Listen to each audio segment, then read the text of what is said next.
Hello, I'm Captain Stephen Howard. On behalf of the entire ship's company, I'd like to wish you a very warm welcome on board Ventura.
Gentlemen,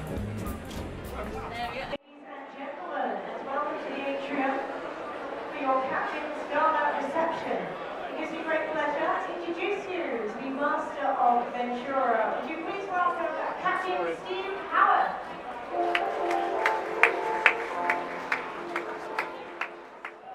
Very good evening, ladies and gentlemen. And welcome to Ventura. Now, normally we have this party a couple of days ago on the first formal night, but I'm sure you noticed it was a little bit wobbly there. The wind was blowing up to about 50 knots, the swell was out there about 6 meters high with water, and the ship was moving around a little bit. So we decided it would be more prudent to wait until everything had calmed down and then we would all spill our drinks. And so here we are this evening. Now, a question for you all. How many of you, is this your first time on board Ventura? That's all our newcomers. Very warm welcome to you. You've chosen a beautiful and magnificent ship to sail on. Now, how many of you have sailed on Ventura before? Welcome home. I know that's how you see it, So, cruise ahead was a 35-night cruise, a couple of days into it now, and 12 ports. So the first port is tomorrow, and we're off to Punta Delgada in the Azores. Weather forecast for the Azores. Now I've got your attention. Okay, very light northwesterly breezes, which is absolutely the most perfect wind conditions we could ask for getting into the port. Any of you who have tried and failed to get into the Azores before, I know quite a few people come up to me and say, "Oh, never managed to use you here." Well, we're going to get you in this time. I've got a 100% record with the Azores, so that's great. 18 degrees tomorrow. Yes, we calmed it down. We found the sun, now we're going to crank the temperature up. So a really nice day for us tomorrow in Punta Delgada. From there, a few more days at sea, and then we fly into the Caribbean. First port of the Caribbean, rich town of Barbados, a real favourite for everybody. From there, the northwesterly course takes us up to Puerto Pietra, Guadeloupe. Anyone been to Guadeloupe before? Yes. So from the French Guadeloupe, we carry on and we go to Antigua. We go to St. John in Antigua there. And that's 365 beaches apparently on Antigua, one for every day of the year. Well, we're only there for 1 day, so choose wisely. From Antigua, we go to 2 ports in Jamaica. First port will be Ocho Rios, and then after that we go to Montego Bay. Now, I know some of you have, we've all seen what's been going on in the news, and there are some concerns, I know, from some of you about Montego Bay. We have been feeding all this and getting information from our security department in Carnival and in P&O Cruises in Carnival UK. And they've assured us that all cruise ships are still operating into and out of Montego Bay. The day that we're there, there is due to be another ship is actually carrying out a turnaround there. None of the ships have been affected by any troubles in Montego Bay. All tours have been running well, and you shouldn't see really, it should be as per normal there when you get to Montego Bay, so please don't worry. You might see a little more police presence than normal, but any of the troubles that are going on around Montego Bay area, they do seem to be more in residential areas than in tourist spots. So please don't worry about Montego Bay. So from Jamaica, we carry on to the United States of America, and we're going to New Orleans. That gives me a long night. It's a 100-mile sail up the Mississippi to get to New Orleans. So sort of a bit of a rest course. We get there, we'll stay there for 2 days. So we get there, and we have an overnight, and we'll stay there next day again. Beautiful days in New Orleans. Have a great time in New Orleans. From there, to Florida. First Florida port will be Key West, at the end of the Florida Keys, and then around to where we go from there, Port Everglades, Fort Miami, and Fort Lauderdale. From Port Everglades to Port Canaveral, where you can actually, from the ship, you can see the Kennedy Space Center. I know we don't have space out there. Then we leave Florida behind and we head up to Charleston, that's in South Carolina. Beautiful city. And we'll have an overnight port in Charleston as well. From there, back out into the Atlantic, back up to the Azores, to Playa de Victoria. Anyone been to Playa de Victoria? Yes, excellent. We discovered that in 2014. We didn't discover it, it was already there, people knew about it. Yeah, but P&O had their first cruise there back in 2014. And that's a great port as well. And from there, it's back to the cold place again, so we won't talk about that. Now then, ladies and gentlemen, as I said, the ship is grand and she's beautiful. You can build a ship as grand as you want, you can put huge pillars in. But the thing that makes the ship special, ladies and gentlemen, is the people that you put inside that ship. And we've got 1,177 of the finest ship's company that you could ever hope to sail with. And I'm going to introduce them all now. I would love to introduce them all now, but we will miss you dinner, and quite possibly some breakfast as well. So what I'm going to do is I'm going to call out to our senior officers, who are now going to come out to this lobby and the hall step. So we'll give them a look. Excellent.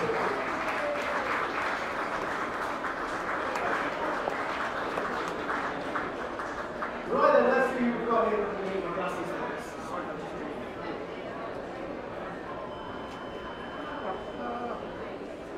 Right then, starting on my right, the deck and technical department, we'll start off with my right hand man, the Deputy Captain James Brown. Next on our list, our Chief Engineer Neil Collins. And our Staff Chief Engineer is Alistair Smith. Staff Electro-Technical Officer Phil Gowland. And our Environmental Officer is Naomi Highland. Sometimes the people who take out from the list, but that's what it's got here. Now over on the hotel side, we'll start off the leader of the hotel general manager, which is Alan Baker. And next down, our human resources manager, Helen Goff. Hotel ops and retail manager, is Abby Joshi. Our housekeeping manager is Chips Chapnai. Our food service manager, Pete Thomas. Senior doctor, Steve. And ladies and gentlemen, always gets the biggest round of applause. Next person I'm going to introduce is a gentleman who is responsible for you all going home a couple of inches wider than when we got here. So a technician, Trevor Collins.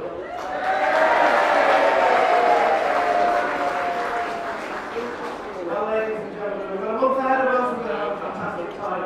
I hope that you enjoy every moment of every minute, of every hour of every day that you are on board this boat. Ladies and gentlemen, thank you and good evening. Ladies and gentlemen, Captain Steve Howard, if you would like a photograph of the Captain, please do know your way to the 76 landing area. And at the top of this, we'll have a shot for you. Thank you, Howard.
Ponta Delgada, Azores.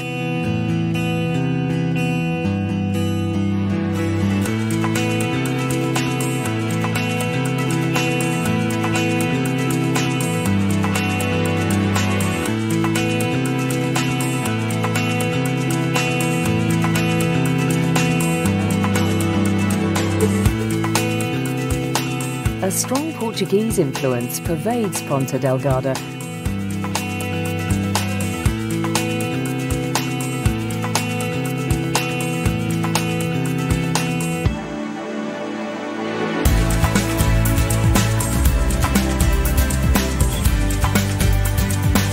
The capital of São Miguel, the largest of the 9 mountainous, thickly forested Azores Islands, Ponta Delgada is probably the most spectacularly beautiful too. It certainly has the most dramatic attraction.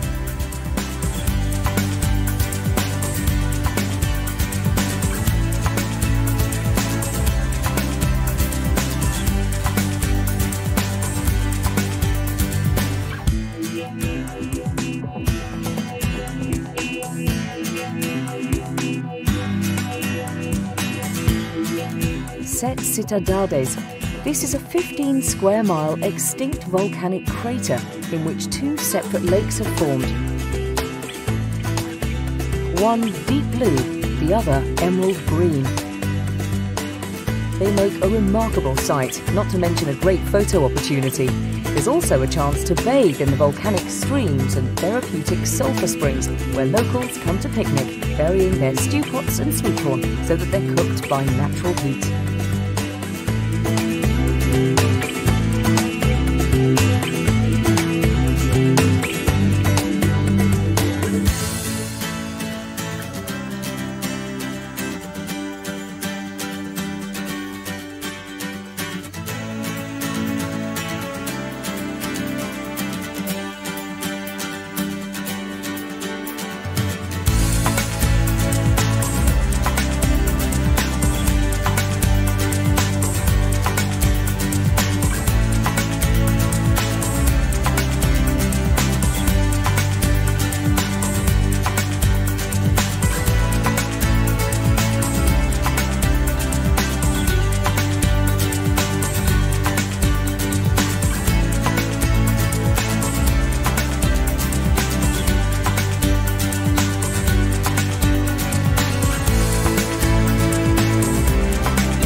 Barbados.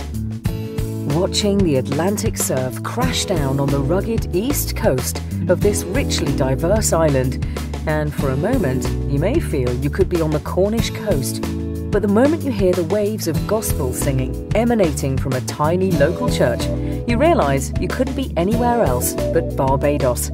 While over on the sheltered west coast, the glorious beaches are pure Caribbean. And there are more beaches and a lot more bars, cafes, restaurants and clubs, creating a vibrant 24/7 lifestyle on the south coast too.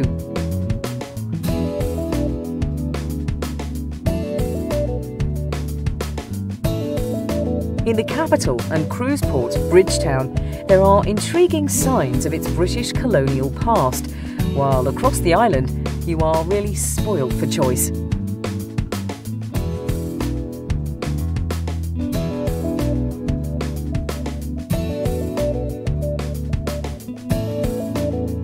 You can enjoy every water sport under the sun, stunning nature walks and bike rides, or maybe a trip to the uniquely magnificent Harrison's Cave underground complex of caverns, waterfalls, stalactites and stalagmites.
Guadeloupe, Caribbean Islands.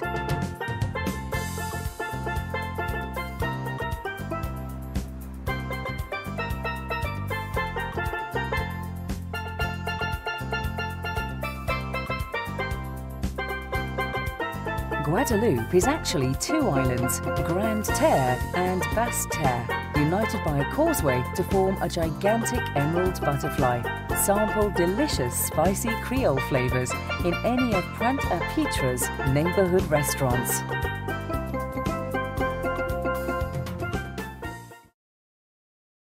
Antigua, Caribbean Islands.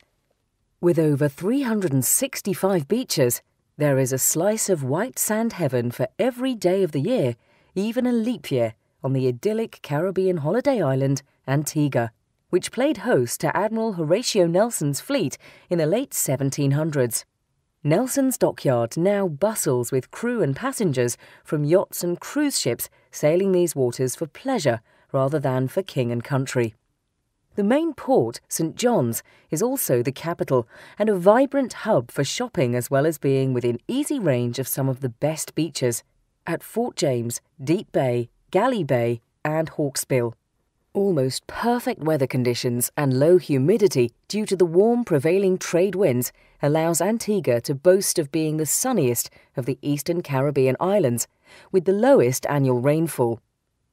It is also the largest of the English-speaking Leeward Islands, although it is only 14 miles long and 11 miles wide. Still, with a population of less than 70,000, this means there are lots of wide-open spaces, especially on those gorgeous beaches.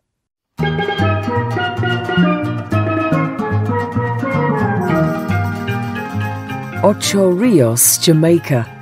Errol Flynn, Ian James Bond Fleming and Noel Coward had two key things in common.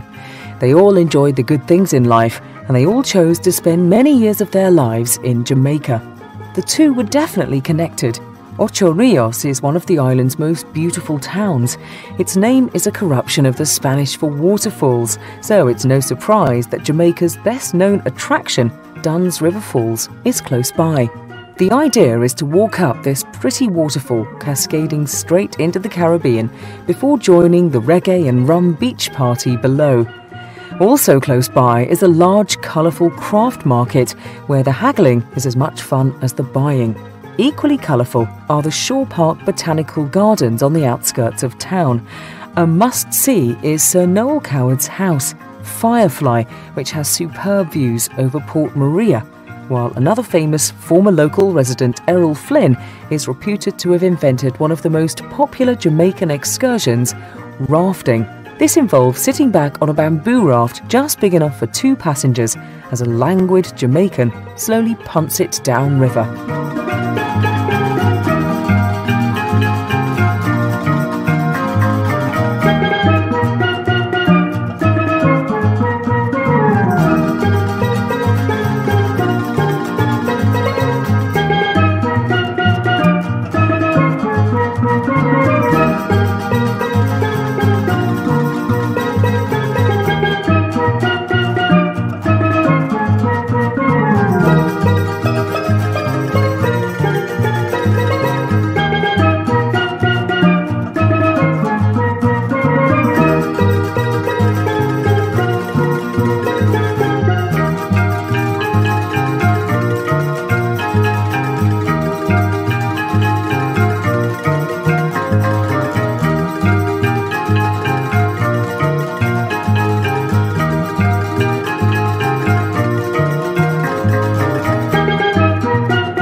Montego Bay, Jamaica.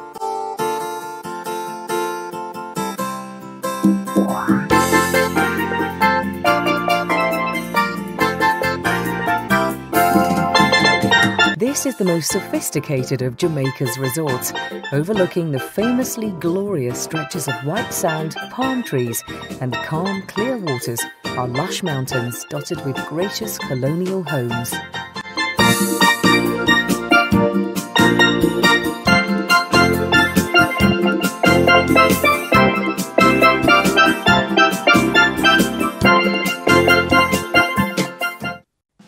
New Orleans, USA. With its atmospheric French Quarter, New Orleans oozes character quite unlike any other American city or cruise port. It's the sort of place where anything seems to go. That's why Americans love to call it the Big Easy. Its melting pot of influences, African, French and Caribbean, give this city on the Mississippi River a unique vibrancy, not least after dark when the music clubs and bars strike up with authentic jazz and blues sounds. Preservation Hall is only the best known of its many late-night music haunts.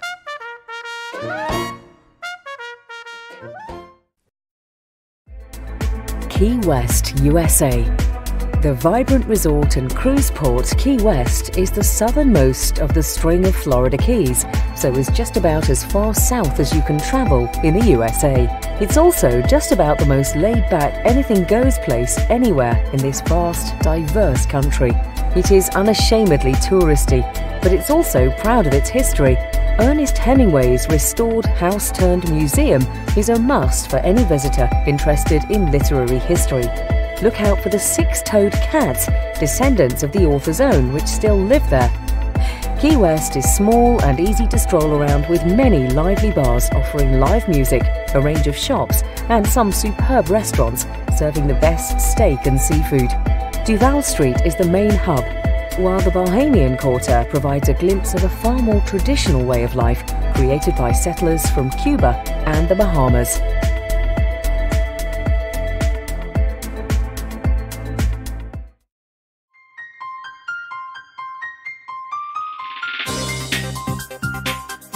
Port Everglades, USA.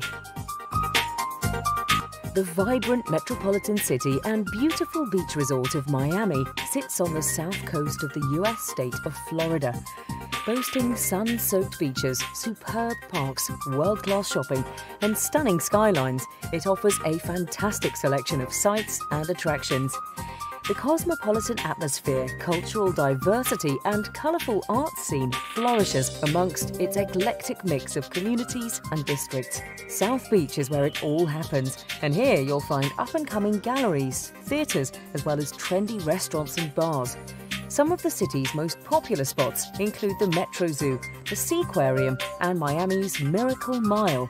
Nearby, you can admire the beautiful waters of Biscayne Bay and explore the Everglades National Park.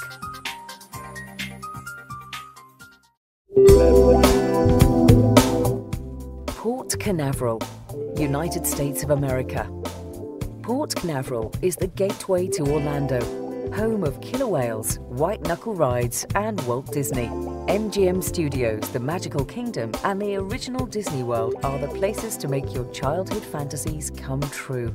Or why not visit Universal Studios and learn the secrets of movie making whilst visiting all your favourite sets? See the aquatic spectacle of SeaWorld or gaze at the stars at the Kennedy Space Center, home to one of the largest space observatories where you can explore the Explorer and spot satellite space stations.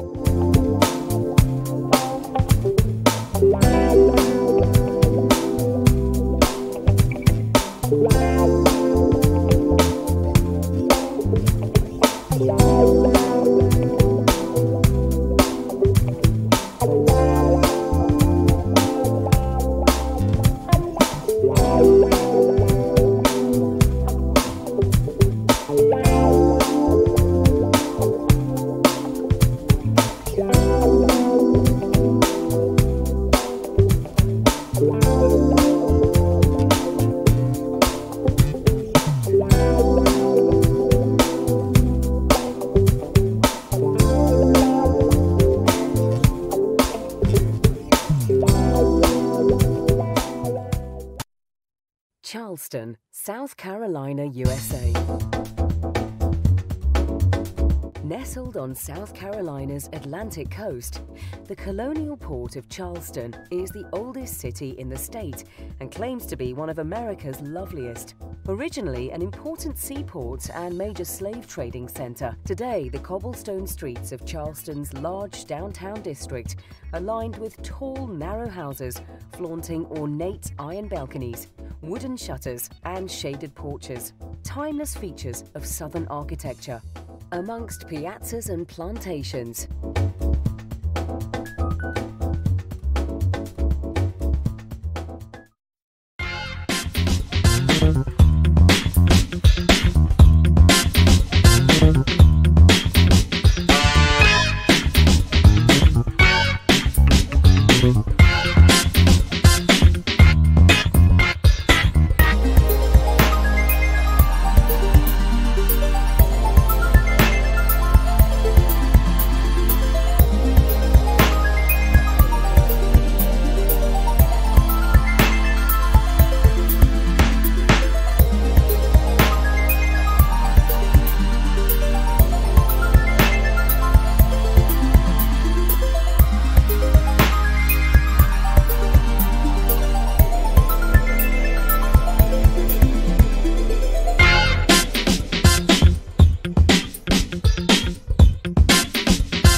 Well, a very good evening, ladies and gentlemen, and welcome to the atrium for your farewell party. It gives me great pleasure to reintroduce you to the Master of Ventura. Would you please welcome Captain Stephen Hallett.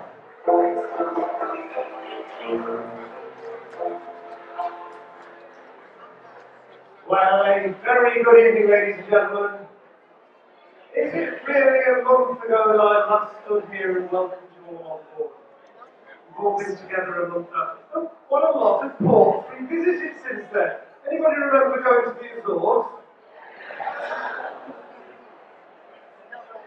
And then from the Azores we did all those fantastic places. We went to Barbados and Guadeloupe and beautiful Antigua, of course, Jamaica, into New Orleans, all those Florida ports, and Key West, and Port Everglades, and Canaveral, and up to Charleston before we started our way back. We've seen some things, haven't we?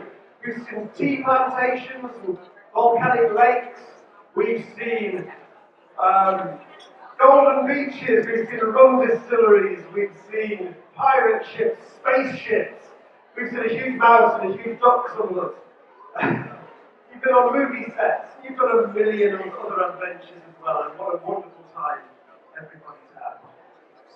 So here we are heading back towards Southampton, and I hope that in the time that you have spent on board in this last month, that you're having an excellent time on board Ventura, that you've enjoyed all the places that we have visited, that you've made lots and lots of new friends, you've had some great experiences, and you'll take home some wonderful memories. So, ladies and gentlemen, when we had the party here a month ago, I invited out all the senior management team, all the senior officers. What I'd like to do now is I'd like to invite up onto the stairs some members of the crew from each of our departments, not just the people that you see working in the public areas, but the people that are behind the scenes, working so hard all the time to make sure that the ship runs smoothly and that you all have an excellent crew. So ladies and gentlemen, please give a big hand and encourage out Ventura crew.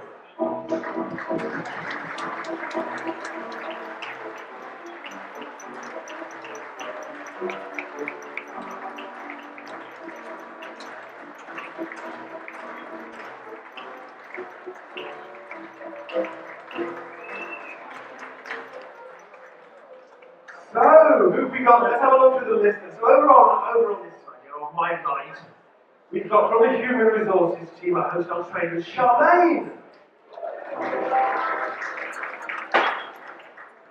Now from the Deck Department of the Academy Awards, just behind us is Oscar. From the Electro-Technical team, we've got Orlan. From the technical team, we've got James. From production, we have Mary. And from Shorex, we've got Chuck. Now let's have a look over on the other side, shall we? Who've got over here? Who've we got over here? We've got, from housekeeping, it's Freddie. From bars, Rebecca. Cheers, Rebecca. Who else have we got here? So from the restaurant, Sakin. From the Factor's house is Preston. From stores we have Sanjay. From the galley is Alexandra. And from reception manager, Chai. And now, ladies and gentlemen, every month we have a little competition on board. And the competition is for the outstanding crew member, the outstanding employee for the month.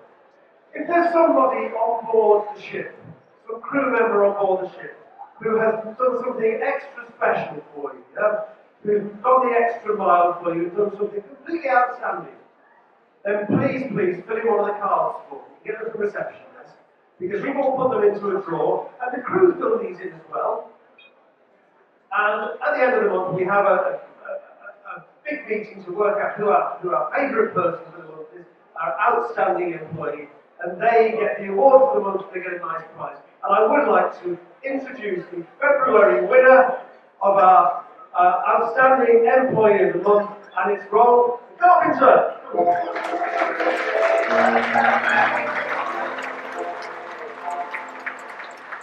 Ladies and gentlemen, you get to choose the next one. So please, if there is somebody that's made a big change to your cruise in a positive way, not missing a ball, then please fill in one of the cards.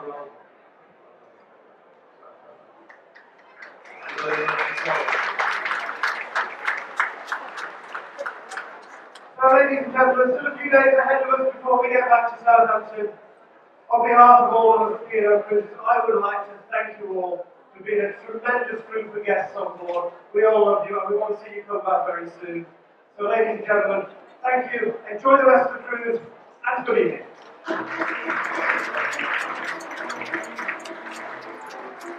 Ladies and gentlemen, Captain Stephen Howard there. If you would like a photograph of the captain, please do make your way to this deck 6 balcony area where our photographers will capture that perfect shot for you. Thank you and enjoy your evening.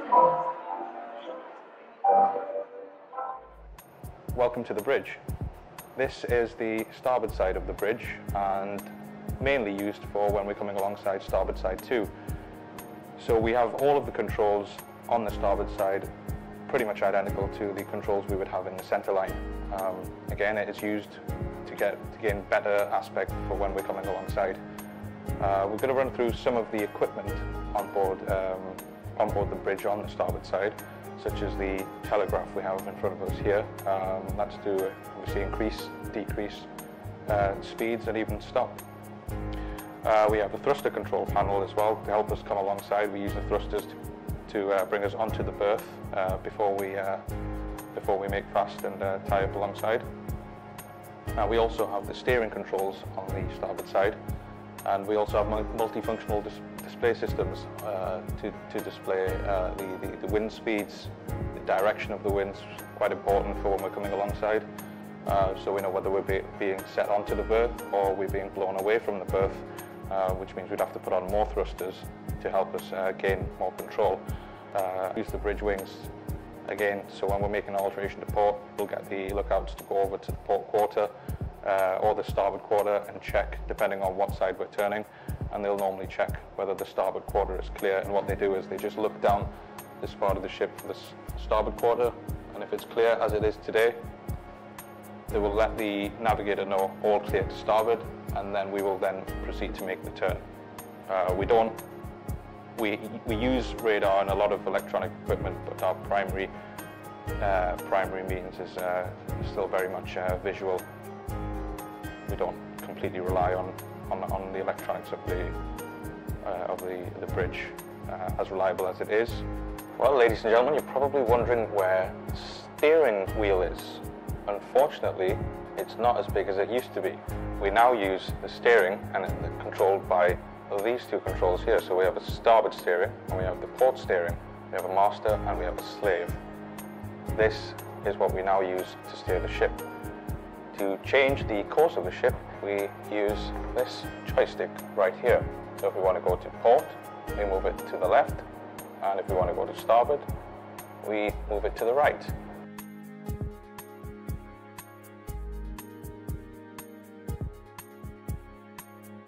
Thank you.